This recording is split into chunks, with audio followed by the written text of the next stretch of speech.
Are we broadcasting? Well, we were We still broadcasting, are. weren't we? We're doing both at the same time. Wow. So fancy. I am not prepared for this evening at all because I was at the vet. I don't even know how much today's trip to the vet was going to cost me because the power went out from the time that I dropped him off to the time that I picked him up. So they weren't able to charge me. Oh, wow. Yeah. So it's free then, right? No. That's not how it works. And The I know world they doesn't had to work do like an that. x-ray, so that's going to be a nice chunk of change. Ouch. Yeah. Sorry. But you know, good thing, worst cat in the world is still kicking, still alive and kicking. Hooray! Maybe he can find a new place to vomit or pee on. Yay! There you go. Adventures with Scrapple. Okay. Oh, God. All right, so I don't know why you hate him so much. Because he's not a nice cat. He is not a nice cat, I have to admit. The kind of cat that I like is the one where like you pick it up and you hold it in your arms and it's like purr purr purr. I'm so happy that you're holding me, my friend.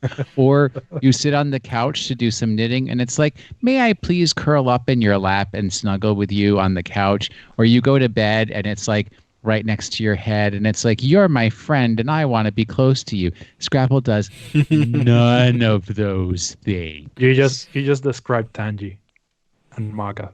Like he will, like if I'm sitting on the couch, well, first off, if I pick him up, he literally like uses his paws to push at my face to push himself away from me. Right? He's like, human, I don't want to be this close. If I throw him over my shoulder, then he just digs his nails into my shoulder. Right? His claws. If I'm on the couch, he will get up on the couch and he will sit at the opposite end of the couch from me. Right? So that he's not, because he likes his personal space. Sure, yeah, I guess he does.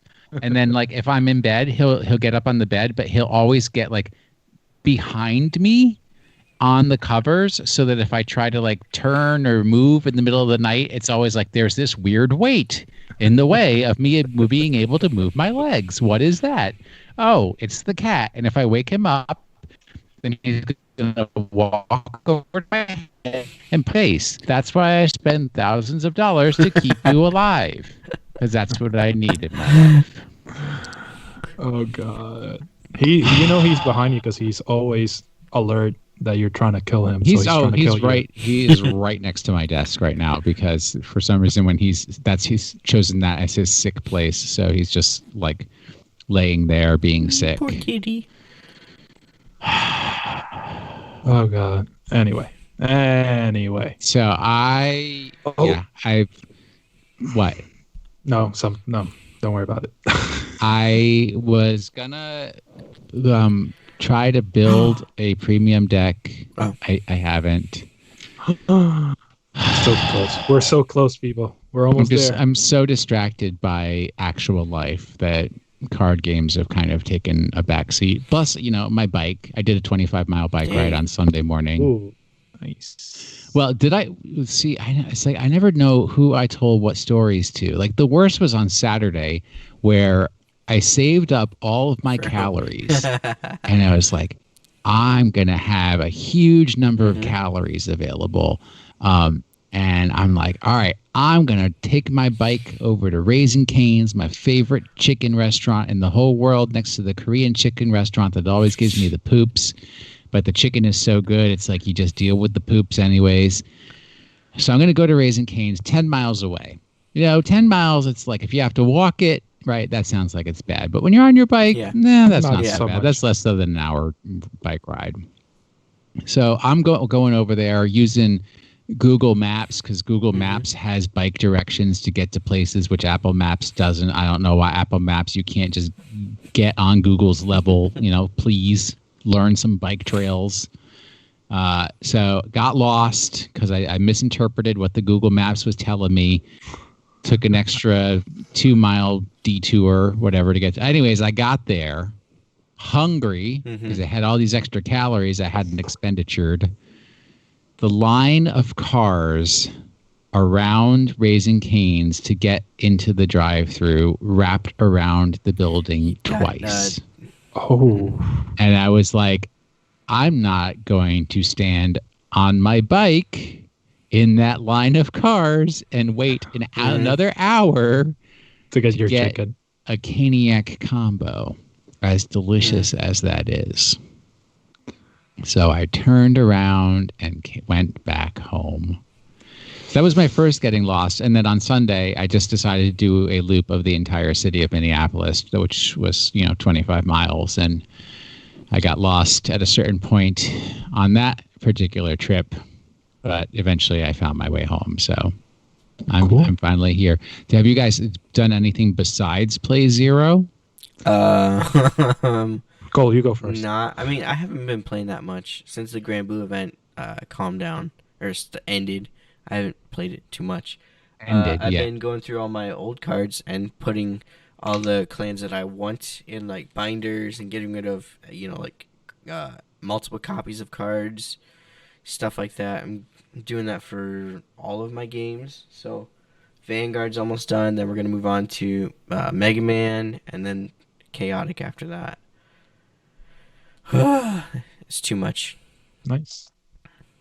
Yeah, I need to get some of those white boxes. I like in comics they're called long boxes, but I don't know what you would call them for cards. Depending on how many rows you want, you just say however many row divider. Like. Yeah, but what's the generic name of that kind of box? Yeah, it's like a card storage box, and then however many rows you want. I recommend 4 because 5 is a little too much. Yeah, you got that right. 4 is the perfect size. It certainly is. I believe that the game stores here can now do curbside pickup, so I might just have Dreamer's Vault grab like a couple of those or start organizing my cards a little better because it's a hot mess all over. You remember in my old house, Alan, how I had like all of my card stuff in the windowsills? in the windowsills, and then in that bookshelf you had, it was like a whole that whole bookshelf full was of cards and stuff. Yeah, I'm starting to get back there, so I need to fight that and get a little more organized again. That's cool. As for me, I spent last night updating my decks. Finally built God Hand. Noticed that I'm missing Kick Kicks. Oh, I wish you told me. I literally just sold my playset of Kick Kicks. What? I sold my Bestiality stack. I am so sad. Extras. There you go towards Asha. So that's okay. It's okay. What was I gonna say? Well, so I built God Hand. I actually built my Soa deck. So I have a Mega Colony Premium deck now. So we're close there. Oh, I am just waiting on them Cray Elementals, and I'm gonna have a Messiah Premium deck. Alan, we're gonna get to it later on, but hold off on your Kick Kicks on buying those. Yeah. I mean, I'm probably gonna hold on it. Yeah. I saw them. The local store has like 3 or 4 copies of it. I can't remember right now. So I might, and I actually messaged them yesterday, like, hey, do you still have the copies? He's like, yeah. If you buy it through the store, through TCG and Mark Pickup, how much? You can come and get them. So I might. A piece? I think it was 13. Yeah. Do you need them right now, or can you wait a little bit? No, I mean, I have a set. I mean, he's got a tournament he has to go to this weekend. No, I have a set. I wanted a second set. If that's so the I don't case, have to we'll get to switch it later around. On, but I would wait. Yeah. No, I'm probably going to. I just took a piece of paper, put one of those cards that you have like 700 copies of it, and just a little bit of paper that said, you know, the name, the skills, and the power. Yeah.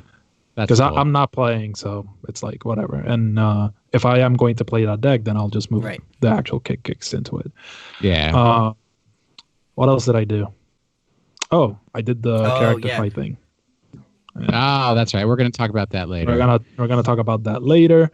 And I think I want to do the same thing you did, and I want to sit down and start organizing all my Vanguard stuff because I still have stuff lying everywhere. I was looking through my boxes. I have an SBR Hanso in a box. We are a mess. We are a hot mess. We should not be playing trading cards.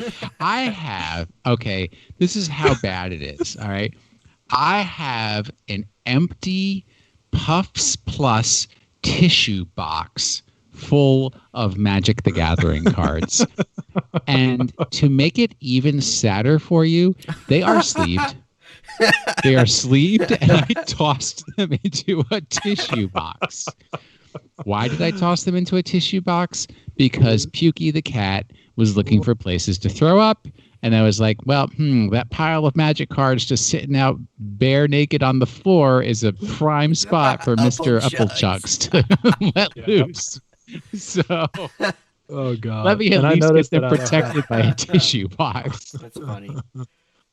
Yeah, and I know, like, I have my God Hand deck just sitting on top of the storage box because I didn't have space on my deck box. And you've got babies, man. Babies can projectile vomit, man. When they get sick, and I got the muscle structure to like blow like literally blow chunks across the room. You are at risk. The other day, I was playing with my little one. And I lifted him up, and as I'm lifting him up, I saw this little line of drool just coming down, and I had my mouth open, and it just fell in. And I'm like, I hate you so much, but I love you. This was so cute. So babies disgusting. Are gross. Oh, but he's so cute. He is so cute. All right. So what's going on with the Vangaurd Zero? We don't got Grand Blues no more. What's going on? At 10 o'clock Eastern Time, the new event for Vangaurd Zero starts, which is going to be Spike Brothers, and it's the same exact thing as Grand Blue, except instead of farming very easy, you want to farm hard. And well, wait, it's not the exact same thing. We're not fighting Goki. Who are we fighting? Crusher Kyo, and instead of bandanas, it's neckties. Kyo, the white-haired dude that lost and got kicked out of Asteroid. It's that same, but like the event is the same structure, same thing, except instead of bandanas, you get neckties, and you also get Spike Brothers instead of Grand Blue, and you want to farm the hard because moving forward, they've changed it so that farming hard is going to give you more rewards than easy or anything else. So. And also, make sure you do your very hard every day. That's good so to know. You get your materials. I did not do that for Grand Blue, and now I'm suffering because I only have like one night missed. It's coming back. Well, I checked my inventory, and I don't have any bandanas. But they gone. In my item inventory, I do have 20 gacha ticket exchange vouchers and 41 gacha tickets. So if you go to the store and you do gacha, it'll turn those gacha exchange tickets every 10 into 1. Like pull ticket. Yeah, that's 4. Yeah. They're like But what are the vouchers? Like booster packs, essentially. Yeah. So I've got 21 of those. 25 when you go, but yeah. Total. Which it's a pretty fair amount of cards. Yeah. Yeah. Wait, for crafting materials, I have nothing. 0. Wow, I got a whole lot of zeros. But anyway, yeah. I don't know. Valentine's Day. I don't know the specifics on that. I'll look into it more, the week before it comes out. But that starts May 19th, sorry. So it's in a couple weeks. It's actually in 2 weeks from today. But that's not Valentine's Day. It's not Valentine's Day, but it ran in Japan on, Valentine's Day at the same time, and we're catching up. So they're just rerunning it. Yeah. To Japan. And I think you get heart candies, Heart candies. different character skins for different clans. Like Kamui's got like his hair slicked back, Okay. and then I think you get what? I need Kamui with So this. he can date Emmy. It's cute. He's in a suit too, I think. I love like, Kamui. There's a few other things that you get too. But yeah.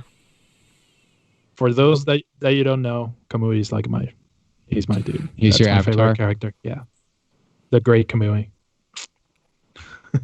Yeah, you've got about the same maturity level too. So. Yes, I do. So this has come up a little bit in like our chat and stuff, but our BP farmer is kind of an issue though, because honestly, the other day I did like 5, 6, 7 matches, and like probably around 4 out of the 5 they were BP farmers. Isn't that funny? Like how I raised this as an issue when we first started talking about this, and everyone's like, "Oh, but what does it matter? You get a free win." Blah blah blah blah blah. And I'm like, I'm not. That's why I'm asking: is it an issue? I mean, they have dragged me to A1, so I am not super complaining, but it's also, for me, it makes me appreciate the matches that actually have more because of the BP farmers. But so you're happy that they're there? No, I people are saying like there should be some sort of way to like either report them or say something about them. But why? Then if you need to farm BP, then you're gonna get reported. I played the game because I want the challenge and pleasure of playing. I don't not here just to farm. I just like you don't make me a pawn in your grand scheme. VP because when you get certain amounts of VP, you get materials and things used and packs. And packs get you more cards. And that's what, pay money for a game, right? It costs them money to develop the game. Pay money. Stop trying to cheat out free stuff when you could just throw some cash in and actually pay for what you're getting as a game. And you know what? If the game is not good enough that you don't feel like it's worth money, don't play. Or don't invest money on it. Vote with your feet. Anyway, I don't know. It was something that was coming up a lot, and people were complaining about it. My main complaint about it is that every time I'm playing somebody, they 6 damage heal, but there's nothing I can do about that, and I die the next turn. So, Wait, how do you die if they're not actually playing? No. Or do you mean the actual matches? Players? The actual matches. Every time, I'm telling you, like get good 3 to 4. 3 out of the 4 matches, I have everything lined up to expend their 2 perfect guards and still hit them to kill them, and they Welcome to Vanguard. That's Vanguard. I know. It's so frustrating. All right. So the only thing I want to say about the cartoon, which I don't know some people missed, is they announced that Vanguard If should be out in Japanese in May. So I imagine it will come out in English if they're going to give it to us in English in June. If it still comes out in May. Okay. Because I don't have as... Are they going to be doing subs for it? Be... I imagine. Well, no, they haven't said for sure. For sure. But dubs, I don't know. Why are you so sure of that? Because that's just, They normally do. Oh, but they never did subs for the Bermuda Triangle anime. That was actually licensed by Funimation. Like, Funimation did the dubs for that. So, like, I'm pretty sure they have the subs available. Like, you could probably go on Crunchyroll and watch the subs. All right. But they did, like, last week announce that If is coming out in May. But we don't have a date still. So, that was... We don't have a specific date, and we are in May, but it should come out this month. Yeah, it's early on the month, so it should be fine. So Bushi threw an errata at us. Well, they basically errata 1 card, which I don't understand it, but you guys can explain it to me. All right, so Hyuga got an errata where they switched its text from search your deck for up to 1 card with the same grade as one of your opponent's rear guards to basically the same sentence, but it says the same grade as any of your opponent's rear guards. How does that change anything? Mostly, how the Japanese read. And it's wait, Okay, so it says rear. Where did you guys get this The clarification from? site What that came out or the of the stream? site and the stream, and I got it out of Okay, because I'm on the Mm-hmm. Vanguard website, and they say the text says search your deck for up to one card with the same grade as one of your opponent's units. And the corrected is search your deck for up to one card with the same grade. So not rear guards, okay. units. That was probably like the first translation of it, but Yeah. but I mean, like, I think it really was translated because in Japanese there's more wiggle room and there were rule sharks, um, Yeah. playing against it, and my dog is very vocal. Um, That's okay. so it changes nothing really. It just makes the card read better essentially, but nothing changed there. So No, because in reality, you're just grabbing yeah, anything, right? You're just copying yep. something. Period. But anyway, no, Hyuga got that little errata, which basically is one word out of the whole effect. Yeah, Anyway, basically. But yeah, that was the change for Hyuga yep. in the erratas. Not our errata, their Yeah. errata. Nope. All right. Yo. And then old card of the All right. day. It's gonna be Metalborg Sinbuster. It's kind of a random card, but turns out we got a new version of him today. So the original That is was a true. grade 3 Dimension Police, 11k power. It had Legion, 20,000 power. So it legioned with Metalborg or Busters. So if you didn't know, if your opponent's Vanguard is grade 3 or greater, you can return 4 cards from your drop zone to your deck, and then you would shuffle or you search your deck for the specific Legion card, which in this case would be Metalborg or Buster, Mm-hmm. and then you would shuffle your deck afterward. And Mm-hmm. you place it on your Vanguard circle right next to your Vanguard, and you have two units or cards on your Vanguard circle. Yeah. So that's what his Legion was. That's what the Legion ability was. Auto and Vanguard. When this unit attacks a Vanguard, if it's in Legion, you can. It gets. If this unit's power is 30,000 or greater until end of that battle, your opponent can't call grade 1 or greater cards from their hand to the guard circle. So, like. So they had Yep. blocking perfect guards because when this came out, Yep. perfect guards were great ones. And then its second ability is Yeah. on a auto Vanguard circle. When this unit attacks a Vanguard, if its power is 20,000 or greater until end of that battle, this unit gets auto on the Vanguard circle. When this unit attack hits, draw a card. On hit, draw a card. And basically, it just had to be in Legion in order for it to get that second ability. Yeah, because it was Legion 20K. Yeah. Yeah. So, the card's really good. Yeah. That card was Wow, real that good. card was really good. What about the new Metalborg? Yep. You Are you can gonna do it, or you want I me to need do I it? need a water break. Yeah, All right. I do. Go ahead. All right. So Metaborg Sinbuster. This is the new one. 13k power with the Force gift. It says when play, search your deck for up to one Earbuster. Call it the rearguard circle. Shuffle your deck. Then that was auto on the Vanguard, and then it has an activated Buster. And activated on the Vanguard circle once per turn. Counterblast 1, and until the end of turn, it gets power plus 10, and your opponent cannot call grade 1 or greater cards from his or her hand for the battle this unit attacked. You cannot call grade. Okay. I mean, it doesn't specify Guardian Circle, which begs me a question. When you read the text, it says, and your opponent cannot call grade 1 or greater cards from his or her hand for the battle this unit attacked. But it doesn't say it's the Guardian Circle. Something missed in the translation. I wouldn't nitpick that it one probably too much. is. So it's a nice take on the original. But Legion, yeah.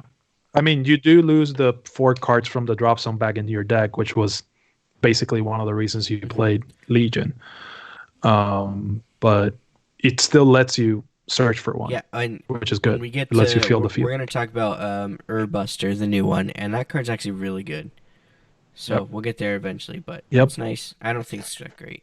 So what was the old Legion? It was an Urbuster. Was not yeah. Urbuster? It was. You can technically run the new Okay. Urbuster and this one, and I would recommend running the new one and this Legion mate as like a Legion pair, and we'll get to that later on. Oh, you mean in premium? Premium? Yeah. Okay. Okay, so this is why Alan, I was telling you that you should wait on getting those kicks because literally I think the night after we finished recording last week, they announced the English Bushiroad announced that that reprint set that Japan was getting, the festival collection that had like the draw PGs and the new starters and a couple other reprints, that English is getting that as well. So. Oh, cool. On the same day that premium collection comes out. And it is 100% reprint set, so there's nothing new in there at all. It's so the starters have the new errata text, where if you go second, you can get a quick shield ticket. And then some of these reprints, and I'm gonna read out a couple. Kick is one of them, and so is Claydol Mechanic as well for Nova Grappler. Miyamaru. Why Claydol? That makes not. I don't like Claydol. It's okay. Keep going. Clarify. They're not all winners, but the fact that they're still reprinting some of these, and a lot of them are really good ones, such as Miyamaru, which is the Murakumo promo that was super expensive. That's getting a reprint, which is really nice. Yeah. Nemane's, the Skull Witch Nemane from, Shadow Paladin. Shadow. I thought people didn't run her anymore. That is the best card that Shadow Paladin has. Yeah, it was last time I checked, it was $30 a piece for a triple rare, worth more than the VRs in that set. Because Miyamaru was 50. Nemane's was like a staple in premium and standard, so it was pretty expensive. Greed Shade getting a reprint, so is Romario. Romario was going for like $10 or $12 last time I checked, so that's nice. And there's a lot of other good reprints, needed reprints, but I'm not going to go through all of them. When English gets the translated list, you can also find the list online too. Yeah. So, So that's good. It's exciting to get the starters with the full quick shield text on them. So that'll be nice. The starters might just be Romario is 30 right now. Apparently, that's very interesting. He's a dandy guy. It looks like things are gonna be like base rarity. Like the starters are just gonna be commons. They're not gonna be like foiled out. But as of right now, I don't think we have any confirmation on that. We can correct that in a later errata if that's the case. But yes. Anyway, moving on. All right, let me do Majesty Lord Blaster. He's the Blaster Blade. He's the Lord of them. So we finally got, this is going to be in that special, it's not called the Legend deck, but we know it's a Legend deck set for Majesty Lord Blaster. So it's a 13k power, Force Gift, grade 3. Has a continuous skill on Vanguard or Rear Guard, which is intrigue arresting. If Blaster Blade and Blaster Dark are in your soul, this unit gets crit +1, and if this unit is on your Vanguard, it gets power +5, drive +1. So it is a triple drive, 18k if it's on Vanguard and those dudes are up in your soul, which it's easy enough to do because the deck kind of revolves around that. Yep. When it attacks, put 2 rear guards into your soul, maybe Blaster Blade and Blaster Dark, and get 2 imaginary gift force. Okay. I like the fact that it doesn't say put them on your Vanguard circle. You can just pass them around if you need it. What do you mean? Yeah. Oh yeah. So you can fill them, or you can basically make this add 30k in 1 turn to your Vanguard. Turn. PG or DG. Just like Messianic Lord Blaster, which is also really good. This card's nuts. It's like it really is. There's no cost. No, you put 2 rear guards in. There's no cost. They don't have to be Blaster Blade or Dark. But you want that. True, but I know. But if you do, yeah.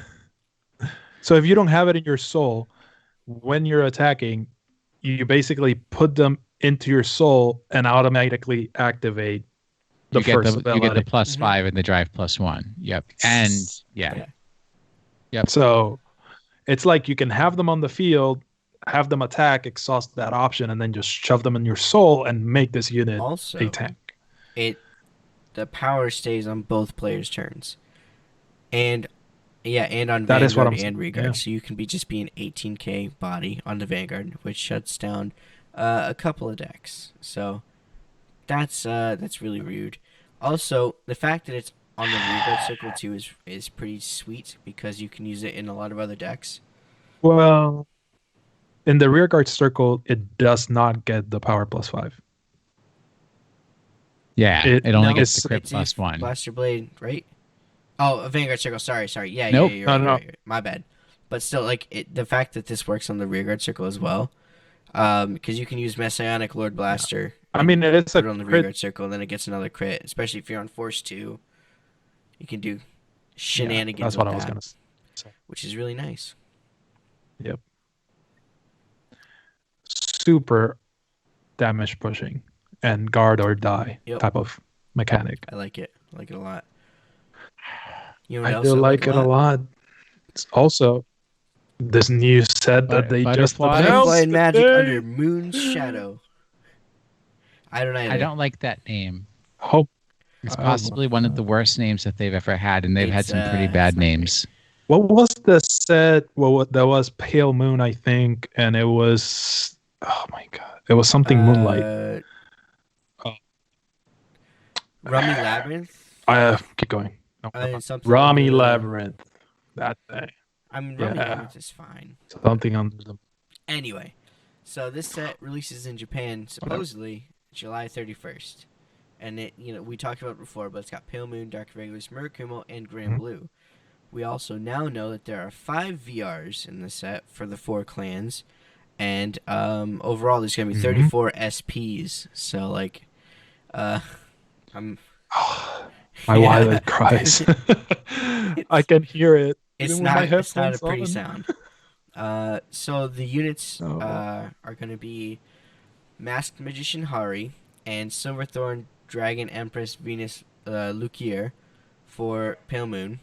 And then you get Shahrat Vampire, Stealth Rogue of Revelation Yasui, and then Vampire Princess of Nightfall Night Rose. Nice. Yay! My boy is back. I am so happy. You have no idea. That made my day. Because I get Night Rose and I get Shahrat. So I know. Rummy Labyrinth Under the Moonlight is not a bad name. Yeah, no, I said for a card set. But go on. Yeah, no, Alan was trying to say that it was a bad name. No, I was just trying to remember. Transcension of Blade and Blossom might be one of my favorites. So. And there's a lot. She had a lot of good sets. Anyway, so we're getting a new Night Rose that's going to be standard legal. So it's super exciting. We saw art for all of these, right? First, I only know this because I pay attention to Night Rose, but the artist who did all the other Night Roses is doing the art for this current Night Rose, and on the little the slide that they showed Hari and Night Rose back to back, underneath it had a different name for Night Rose, but I'm pretty sure it's still going to be Vampire Princess of Nightfog because the kanji translated weird or something like that. But it's probably still going to be Princess of Nightfog, which is important because if it had a different name, that means you could have 3 Night Roses in premium. Oh my god! That doesn't mean they're all great. Wait, that's right. They did come out with that other kind of. Yeah. Okay, she's not a good Vanguard. She's an okay Rearguard to kind of help extend. But yeah. But dude, only thing you need to read there is Stealth Rogue of Revelation. Jasui. That's all you need. The art looks awesome. So dope. I am so happy. It's cool, but it always been that way. Have you seen the original Jasui? You can barely see that it's actually a person. More yellow in there for some reason. It's been a while since I've looked at Yasui. No, No, it is. It's always been like purple and black and like dark blue. It's always been that way. I thought Like you yellow. sold all your Morocco cards. I was going to until today. Oh, jeez. You are so fickle. I am very fickle, but when they mention my boy's name, my heart jumps and I need to play Jasui. That's all I need to do. Yeah, doesn't matter anything else. I'll sell everything else. It's like I don't care about anything else as long as Jasui is there. I'm quite excited because I get new Tommy boys because Tommy. Oh, all right. Because Tommy the Ghosty Brothers, and, yes. Because they were in the art with Night Rose, as usual. So much. I'm so excited. This set gave me hope. Hope that I was losing in the game. It gave it back to Silver Petal Dragon review or whatever. Yeah, and then get to this set. Which we don't even have a release date for. I thought we... No. Oh, in English, no. In English, we do not. Yeah. We don't even have one for next stage, which is hilarious. Yeah. I think I saw something for, well... No, the trial decks are coming out June 26th. Yeah. So most likely the set will come out the first or second week of July. Yeah. Yeah. Because that's kind of the traditional way that they do it. But everything's, who knows? It's madness. Nobody knows anything anymore. So, but you know who's not madness?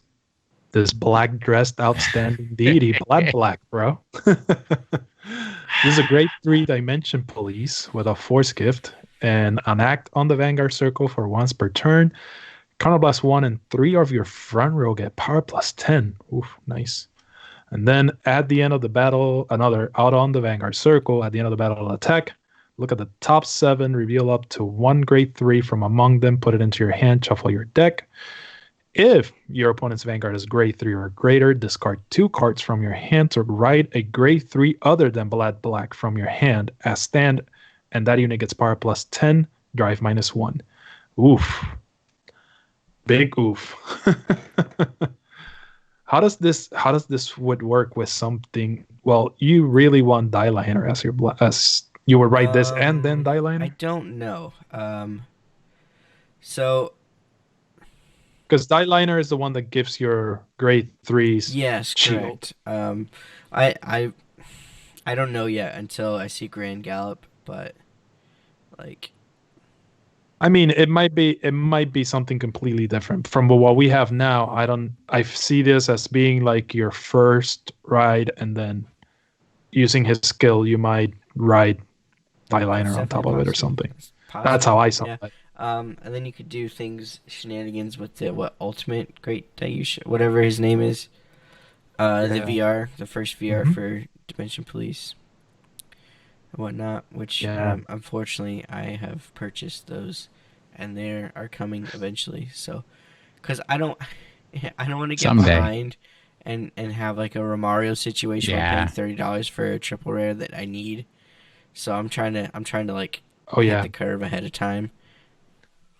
Which is why I stopped building Hyuga. Miyomaru just took. I said like, I might build Hyuga for that new stride that we saw for premium. And I'm like, I'm not paying $50 for one card. It's not going to happen. Well, it's getting reprinted, but when I was building it, it was $50, and I was like, nope. Use a different card instead, and then you still have the deck. Does mostly the same. Anyway, that's what I did. Next card. Next card. Gonna do it real quick. Continuous. It's a Kagero grade 1. Continuous Vanguard rearguard during your turn. If your rearguards are more, if you have more rearguards than your opponent, it gets 5,000 power. And basically, that's the Kagero stride fodder that's been retrained and do a grade 3 searcher. Yeah. So you check the top 5, look for a grade 3, put it into your hand, shuffle your deck. If you put a card, discard a card. And that's it. Moving on. Yep. We'll get this one. Move it on. Okay. Goddess of Abundant Harvest, Otogosahime. Wow, I was so close to getting it in one try. Why do the Oracle think tanks have to have so many vowels? That's the question. All right, 12K, grade 3, protect, gift. We all know the deal. Vanguard Circle. When placed, counterblast 1, draw 2 cards. Nice. Bam. Auto Vanguard Circle, when it attacks, you may discard 3 cards from your hand. If you discarded 3 until end of turn, all of your front row units get power plus 20k, and this unit gets crit plus 1. Wow. I mean, you are discarding, but Oracle Think Tank keeps so much hand. Oh yeah. It generates so much hand. Combine this with the deer. Oh. You get big numbers. Extra crits, PG restrictions. We're not going to talk about it this week, but the premium collection that was the OTT stride that was revealed today during the stream. Yeah, was it Momo Witch or something like that? And it did something very similar to this. So I'm thinking, because most of the premium collection stuff kind of improves or takes inspiration from standard stuff. So it also discarded things to get power. So I'm assuming that the new playstyle for OTT moving forward is going to be like discarding cards to get effects. I mean, it's probably they're trying to balance the hand size for the clan too. Because seriously, 15 cards on your hand. Wow. No, this is just the Susanoo play style. Is what it's going to be. Having a big hand isn't like it's still a good thing, but it's not the the worst thing like it used to be. Because there's so many cards that say you have to play 3 or more in order to.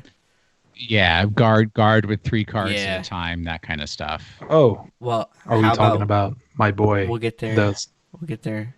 No, I mean yes, but no. Yes, but no. All right. Vast Taurus Danilus. It's got 2 N's for some reason. It doesn't need them. It's a Link Joker grade 2.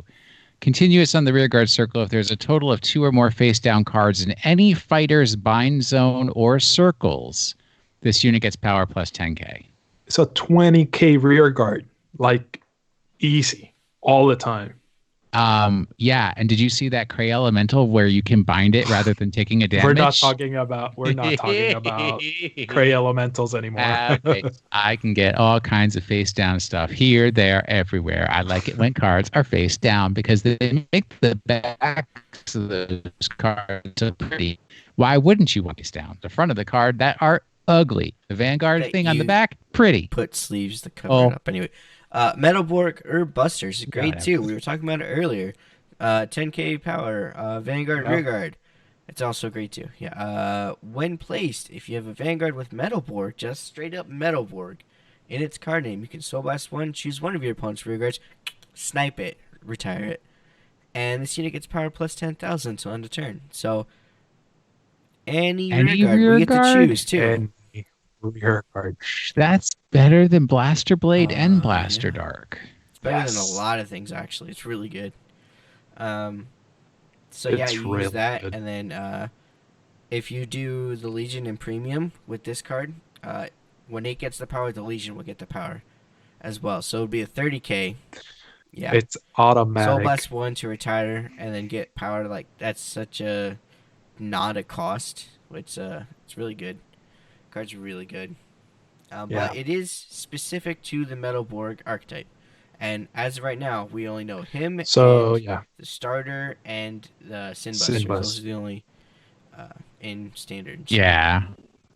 But as you said, you can use this in premium. You can call this with the old Sinbuster. Yep. And still get that Soul Blast 1 to retire one of your opponent's rear guards. You can, because it says one place too and not one ride, so it specifically works with Legion. But with the new Sinbuster, you can call it from the deck, and then it can snipe anything that you need to. It's kind of like a weird skeleton cannoneer or a blaster blade or something like that. Yeah, it's like it combos out to retire. It's pretty neat. Yeah. I mean, it feels. I'm not gonna say it doesn't feel undercosted because it still costs 1 Soul Blast, and probably Dimension Police don't create that much soul. But we have to see Metalborgs come out and see what else they do.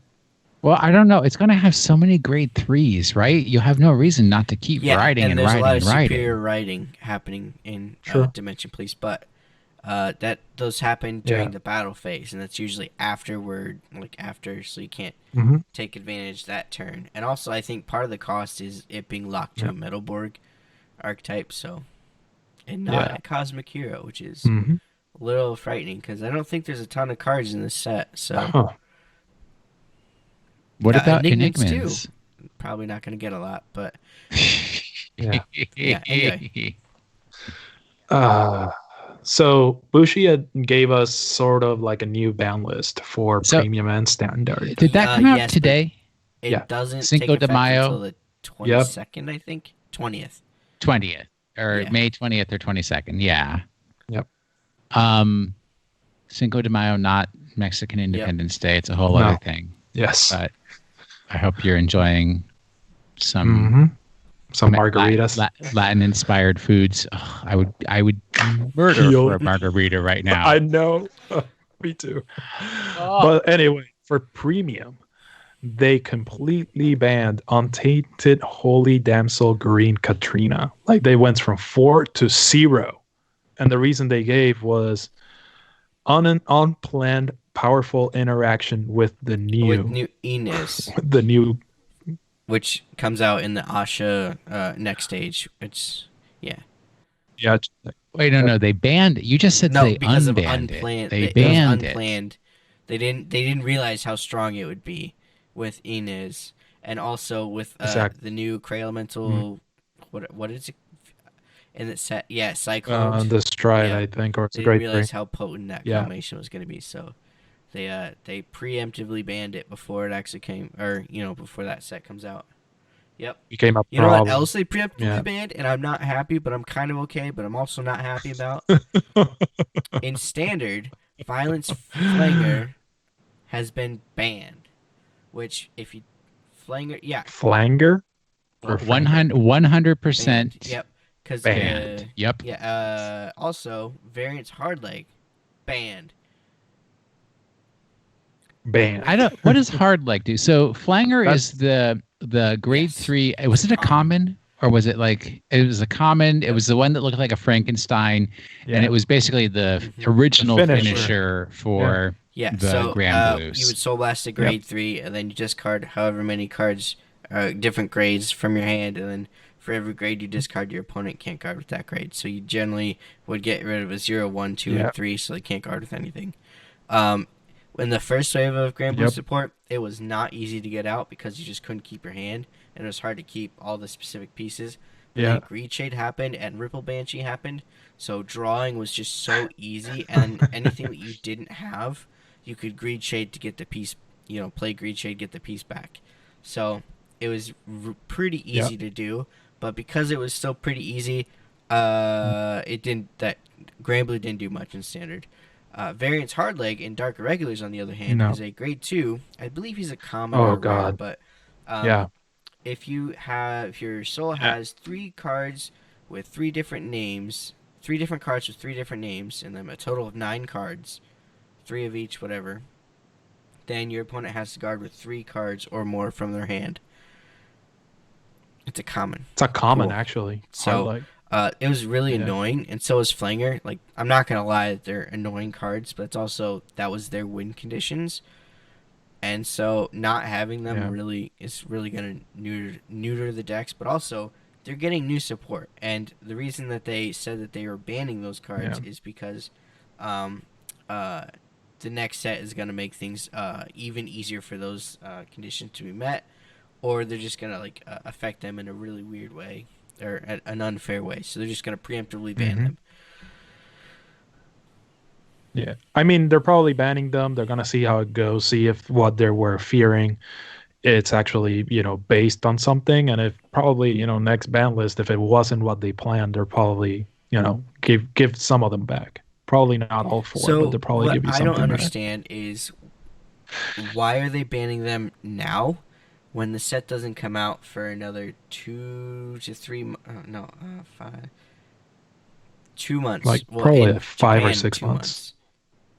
Because it's the end of July, 2 to 3 months. Hmm.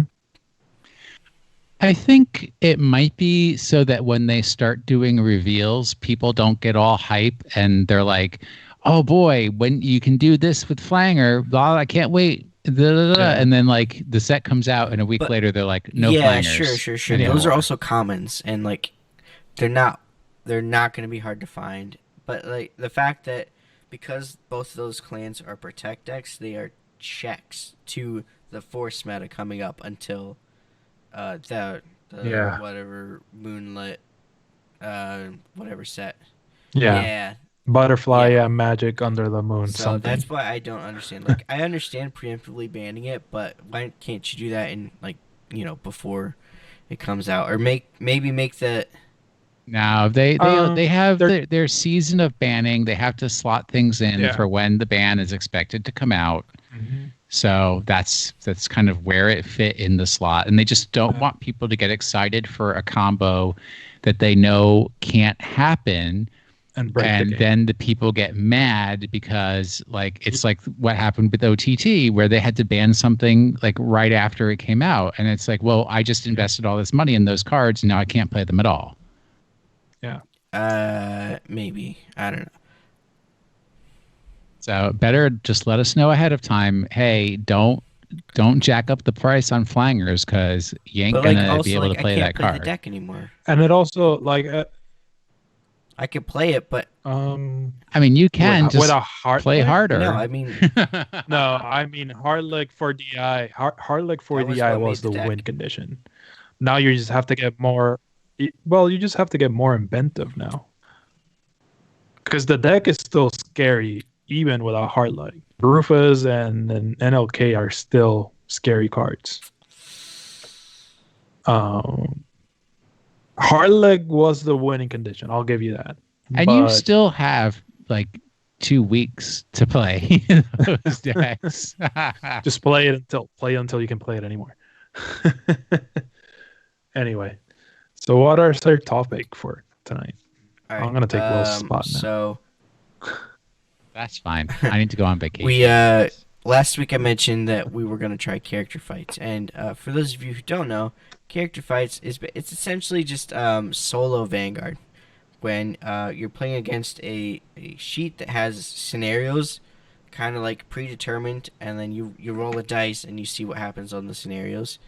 Um, I'm pretty sure they're official, Mhm. but the only one that I've seen so far officially released is the Koji Ibuki one, and what Mhm. Grayon,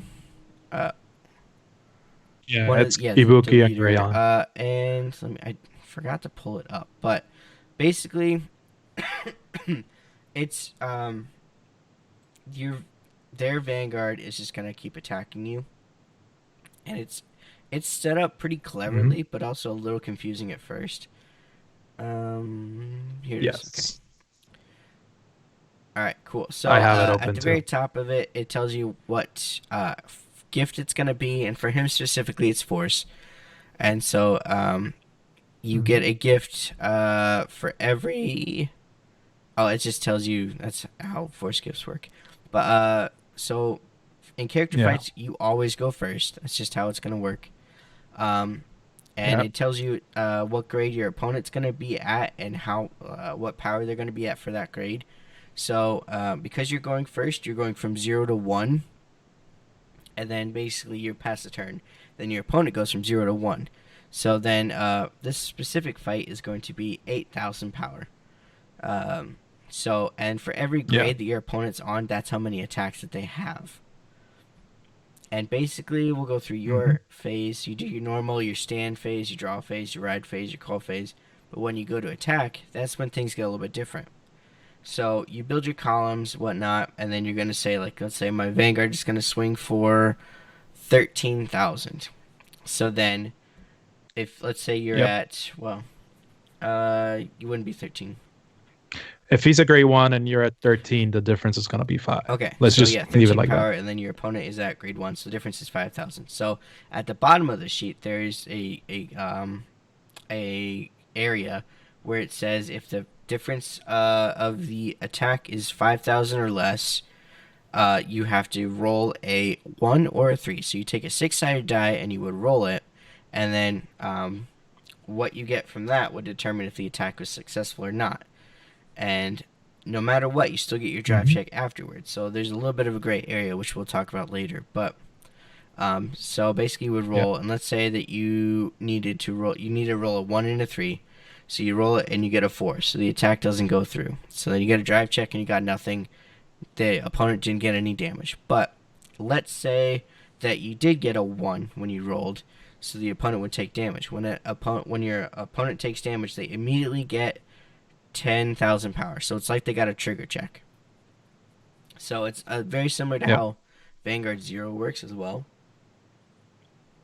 Except more power, which makes it honestly a little bit more frustrating.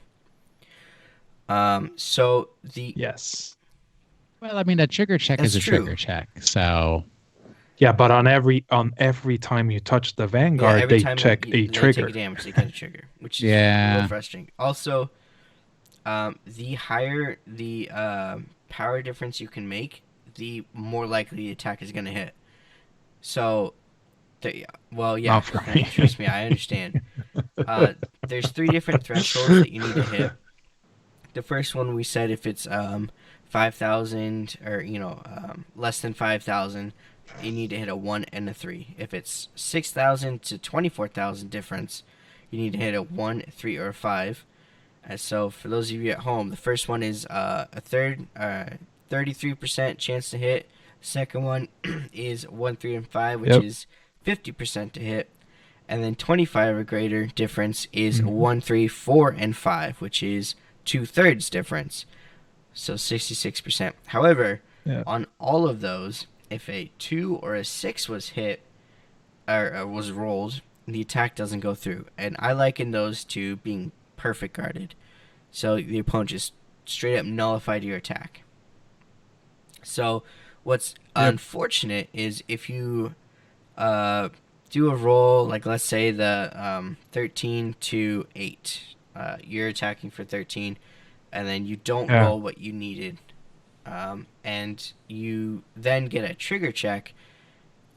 You can apply what I've been doing, because it's a little foggy or a little confusing, but what I've been doing is whatever I rolled, that would then if like later on if it would.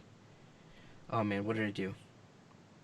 If you would drive check a trigger after the attack, even if you didn't hit the dice roll. Yeah, so even if I didn't hit, I would still, and I gave the power to the Vanguard so that it would hit. I would do it by like what I rolled on the die and then like the threshold that it like fell under. I should have wrote down a specific example, but I think I rolled a 5. And so when I was at grade 1, I got a trigger, but they'd already, it didn't hit because I didn't roll a 1 or a 3, but I rolled a 5, and then later on I got a trigger. So then I put the power on the Vanguard, so it made me 23. And then so I likened it to if I could get past, oh my god, I can't remember it. But basically I assigned shield, the amount of shield needed. And if I overcame that, the amount of shield that they needed to put down, then the attack would have gone through. And I'll have to remember it for next time, the specific example. But you're too much my home because it got confusing. Because like, if they guarded with the 5K and I got whatever. So the first time I did it, I completely forgot that I had to drive check. The first time I went through the whole thing, I got to grade 3, and then I was like, I haven't drive checked the whole game. That makes a difference for you. It really does. It really, really does. And the other thing I was doing is I was doing the drive check before the roll. And that's a big no-no. And I noticed that on like my second or third game. So when I did my fourth, I said like, okay, I need to go through all the specific turn steps. And I would like literally go one by one and call them out to myself so that I would follow it. And the game was a whole lot different. It's definitely different. So I like that gray area that you mentioned though, because, I don't know if missing the dice roll, it's basically being treated as your opponent perfect guarding because he's a 10, I'm a 12, I roll. Well, and I perfect hit. guarding or guarding I sufficient. said perfect guarding. Right? Because you have no control over their hand size, right? They don't have what any their hand draws size. might be. Exactly. So it's like perfect guarding the or reason guarding I said perfect guarding is because no matter what, if you roll a 2 or a 6, the attack isn't going to go through. It doesn't matter how much power you add to it. Yeah. So my homebrew rules was if, whatever I rolled, I could theoretically add more through trigger checks and it would still go through. But there's no matter if I rolled a 2 or a 6, it just wasn't happening. So, and then for Ibuki's turn, which is pretty weird, honestly. It starts with him going a grade up until he gets to grade 3, and then when he gets to grade 3, he immediately gets a force gift marker on. He only has the Vanguard circle, so it goes on the Vanguard circle, and then every time you would rewrite, you're essentially rewriting a grade 3, so you get another force gift marker. And then you immediately just go into his attack phase. So you take his power, that the grade that he's at, so let's say he's at grade 1 with 8k power.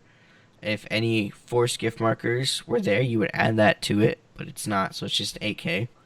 And then I have to decide if my, let's say I'm at grade 2, my grade 2 at 10k, because I'm playing force, 10k versus the 8k, excuse me, sorry, how much guard do I need to throw down in order to make sure that the attack isn't going to hit? So I would have to throw down a 5k. But then you have to realize that he has all of these different results depending on which number on the die that he rolls. So then if he gets a 1, it binds the front row right unit face down. And then it also gets 10,000 power, and then it still attacks the Vanguard. Excuse me. Yep. If it gets a 2, it's the same thing, except it binds the left rear guard. 3 just straight up attacks the Vanguard, no power. 4 gets 10,000 power, critical +1, and then it attacks the Vanguard. And then 5 chooses the back row rear guard, and it binds it, and then 20,000 power, and attacks the Vanguard. And then 6 is probably the most lethal because it deletes the Vanguard, and then it attacks. Yeah. So nice. Saying I got deleted a couple of times. It was really annoying, but it turns out it didn't matter because I still threw down enough shield. Because thank God it doesn't get any extra power when he gets deleted. Otherwise, there's no way to win. So it's frustrating sometimes when you roll and you were like, don't get any extra power, I can survive this. You don't get any extra power. And then he gets 20,000 power. And then like, okay, cool.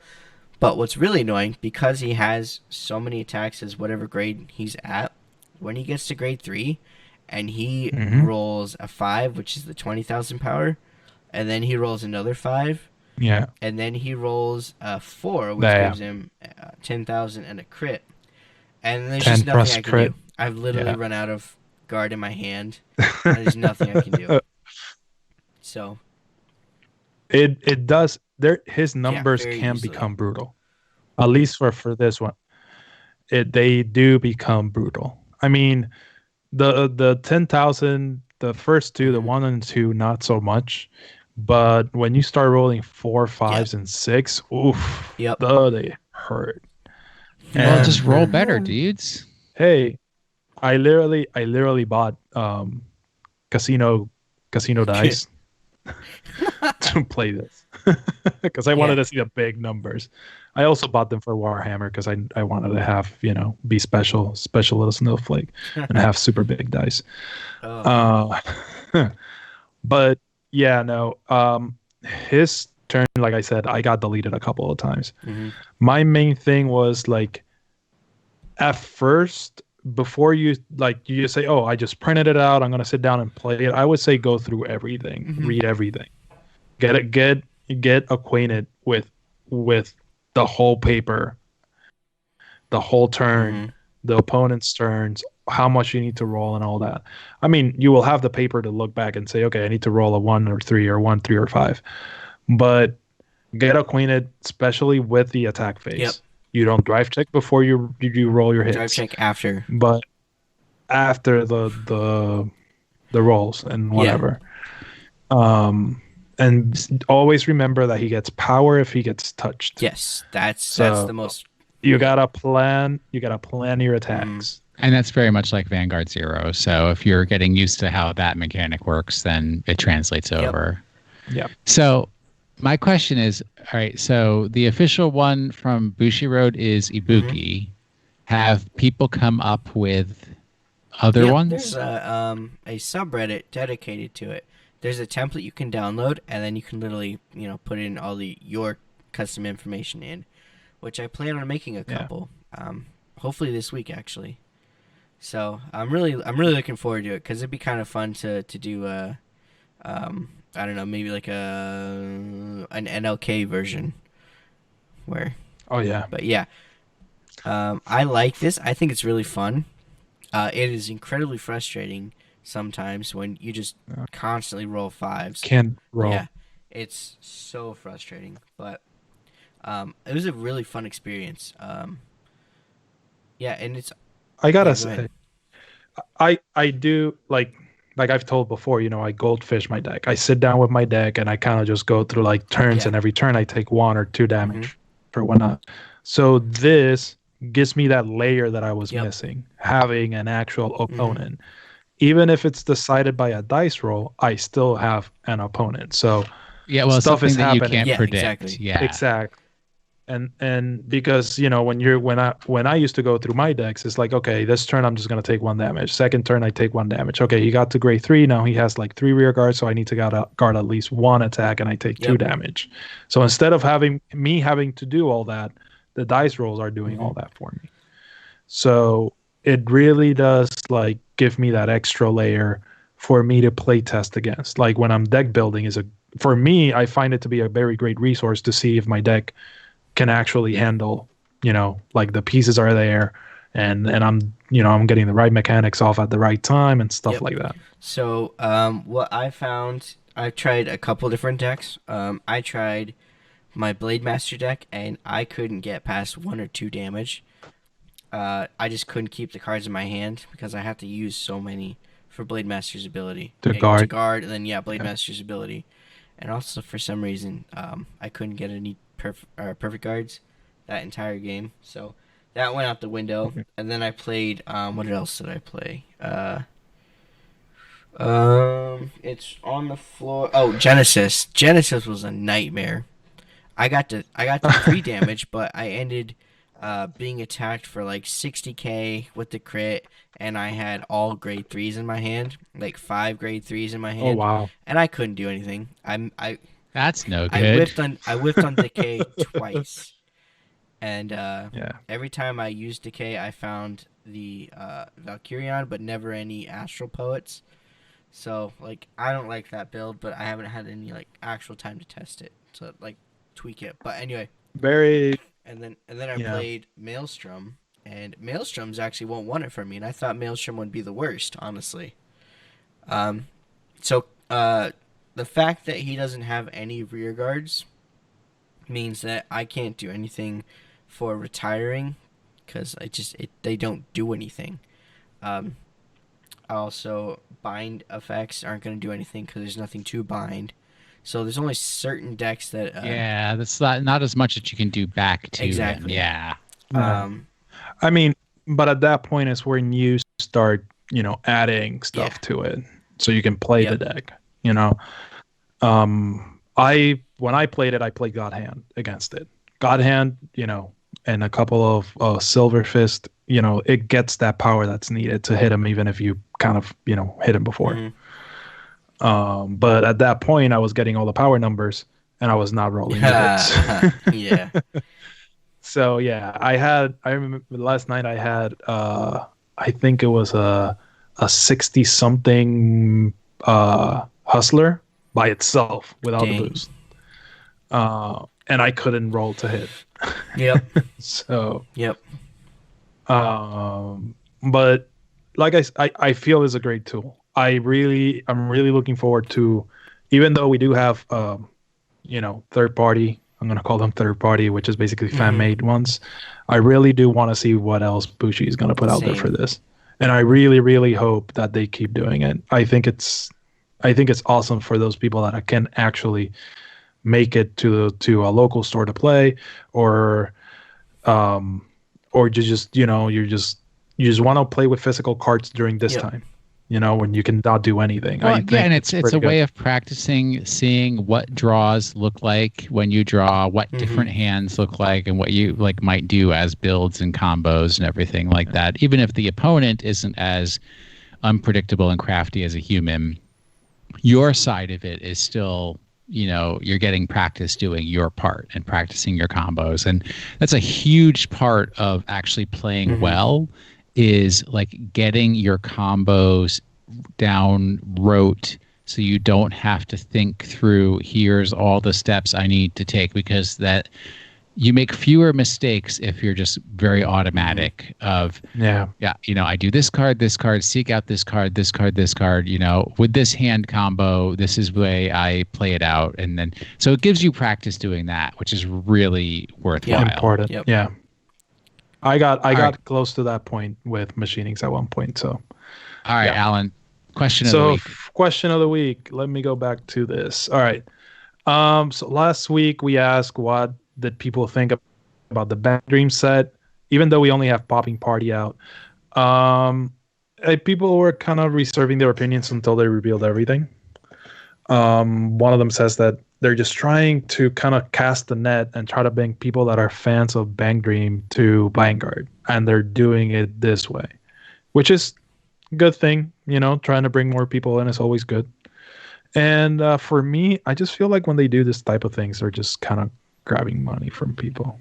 Well, so in a way, right? And I saw this as part of Cole's discussion on this. It's Cole cares very much about mechanics and gameplay. So the fact that they're not from Cray, Cole doesn't care that much, right? Because it's a cool mechanic. It's a new thing. It kind of fits into Vanguard in a unique way. Let's see how it plays. Excitement. Yeah.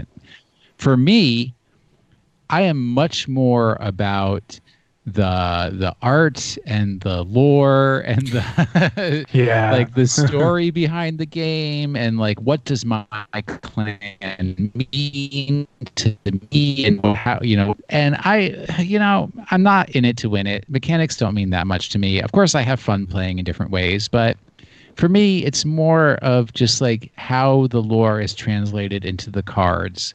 And once you start introducing something that's so wildly outside of the lore, that's takes away from my interest, and that's where I'm coming from. And everybody comes to card games, from a different perspective. I have graphs and charts about where do different trading card games fall on a spectrum of good quality art versus bad quality art compared to interesting gameplay to boring gameplay, right? We have these quadrants and everything because different things are interesting to different people. So that's just where my point of view on it comes from. Yeah, I mean, like I said, if the mechanics, once we see them and once we see them played and once we see everything that they're bringing to the table and we see that their mechanic is just so easy to get to, it's super good, and it starts winning like crazy, that's when it's going to become money grabby. You know what I mean? But normally, I mean, Token Rambu did get to a point where it was winning, but it was kind of like that back zone. This is the one set clan. This is all you get. Once they started getting a little bit more support and they started releasing, I think they got like another wave of support for them. That's when the deck actually started like doing stuff. So I don't know how it's going to go. I do think that Bushi's just, like I said, casting a net and trying to bring more people into playing Vanguard. Yeah. And, Bang Dream is one of their staples, I guess. So. Well, and I also wouldn't put it that way. I wouldn't say playing Vanguard. I'm sure there are plenty of Bang Dream fans that will buy the cards with no intention of playing. Yep. Oh, yeah. And that's the money grabby part. So I definitely, I used to be like you, Will, where the flavor meant more to me. But now that I'm delving more into game design and stuff, it's interesting me. Oh my god, intrigues me. The Yeah, mechanics. mechanics are more interesting to me. There we go. Why was that so hard? Why was that so hard? Cole, when are you going to start working on my game? Well, never. when you got time. I got time this week. Exactly. Well, there you go. Never. I never have time. So, yeah. All right. No, Go ahead. No, you go asked ahead. this. I've got something before we close, though. Oh, okay. So for this week, since we discussed character fight, have you tried it yet? If you haven't tried it, I think there is a video out there by, what was his name? Vangaurd Insider that actually goes the Canadian dude. Yeah. Yeah. I think he's from the Netherlands. No. He's not? No. I thought that was the dude that Nick knows. Don't think Nick Italini knows. It's got the stupid cartoon of his face. Yes. Yeah. Anyway. That's the Canadian dude. Anyway. Neither here nor there, nor important to the section of the program. He has a video on YouTube explaining it. I watched it before I tried it myself, and it helped make sense of what I was doing and what I had to do. So if you haven't tried it, go to his video. He also has a link to the sheet that is used to play character fight. I will also be posting it on our website, so you can grab it from there too. Post the link to the subreddit once we can find that, so people can get like custom made ones. Cool. Definitely. Okay, so real quick before we go, there's a new deleter that's been released or announced today or revealed tonight. Yeah, selective deleter Doga. It's a grade 3 with a force gift marker. So auto on the Vanguard circle, 1 place, you can counterblast 1, discard 1, delete your opponent's Vanguard.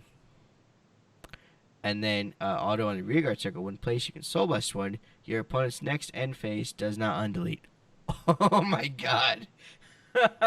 Oh, nice. This is in standard? Yeah. That's a double R in the pedal set because it has Link Joker. Yeah. Wow. That is nuts. Counterblast 1 and discard something to basically completely delete your Vanguard. And then if it's on the rearguard circle, at the end of your opponent's end phase, if he didn't write, he's still deleted. That is awesome. That second skill is awesome. Not for me, the opponent, but the skill is awesome. All right, Alan, you're taking over for me. I'm taking over for you. You're taking over for me today? All right. Well, please give us a review on iTunes or your podcast system of preference, wherever you hear us. Give us that 5-star review so that other people may be able to find us. Thanks to Zach Boydas for our intro and our outro music. If you want to contribute to the program financially, you can do it at patreon.com/drivecheck. We have our YouTube channel. I started uploading our episodes there, and Cole is working on adding some other stuff into it.